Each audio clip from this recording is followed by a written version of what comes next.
News Nandyal జిల్లాలో ACB వలలో Sarva Shiksha Abhiyan assistant engineer రూ. 40,000 లంచం తీసుకుంటూ రెడ్ హ్యాండెడ్గా పట్టుబడ్డ ఏఈ తెలుగు రమేష్. బ్రాహ్మణకొట్టుకూరు సమీపంలోని నేషనల్ హైవేపై ACB trap. Quality control certificate జారీకి లంచం డిమాండ్ చేసినట్లు ఆరోపణలు. సివిల్ కాంట్రాక్టర్ ఫిర్యాదుతో రంగంలోకి దిగిన ఏసీబీ అధికారులు. ఏసీబీ డీఎస్పీ సోమన్న ఆధ్వర్యంలో విజయవంతమైన ట్రాప్ ఆపరేషన్. కారులో నగదు స్వీకరిస్తుండగా పట్టుకున్న ఏసీబీ బృందం. జూపాడు బంగ్లా మిడుతూరు మండలాల పాఠశాల భవనాల పనులకు సంబంధించిన కేసు. బిల్లుల ప్రక్రియలో భాగమైన క్వాలిటీ కంట్రోల్ సర్టిఫికేట్ కోసం లంచం వ్యవహారం. ఏసీబీ సిఐ కృష్ణయ్య బృందం మెరుపుదాడి చేశారు. ఇలాంటి తాజా వార్తల కోసం సిబిఎస్ న్యూస్ ఛానల్ను సబ్స్క్రైబ్ చేసుకోండి.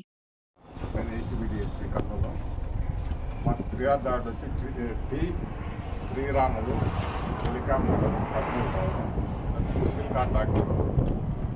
ఇతను జూపాడు బంగ్లాను తర్వాత మిడతూరులో ఎస్ఎస్ఏ సర్వశిక్ష అభియాన్ అని స్కూల్ బిల్డింగ్స్ చేసినాడు. దీనికి 41.6 లక్షలు రావాల్సి ఉంటుంది. ఈ వర్క్ కానీ క్వాలిటీ కంట్రోల్ సర్టిఫికేట్ ఇవ్వడానికి ఇక్కడ ఏవో అంటే ఏఈ గారు అసిస్టెంట్ ఇంజనీర్ సర్వశిక్ష అభియాన్ పున్నాపురం నంద్యాల.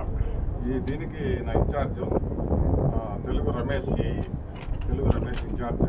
ఈయన 40,000 రూపాయలు డిమాండ్ చేసి ఫిర్యాదు దగ్గర నుండి 40,000 తీసుకుంటుంటే రిటైర్డ్గా కన్నుల నుండి కార్లో వస్తూ కార్లో ఇద్దరు ఆ కార్లో అది కూడా కార్ అది ఆ కార్లో వస్తూ ఇక్కడ వచ్చేటప్పటికే డబ్బులు తీసుకుంటాడని మనకు సిగ్నల్ వస్తే మనకి పట్టుబడుతుంది.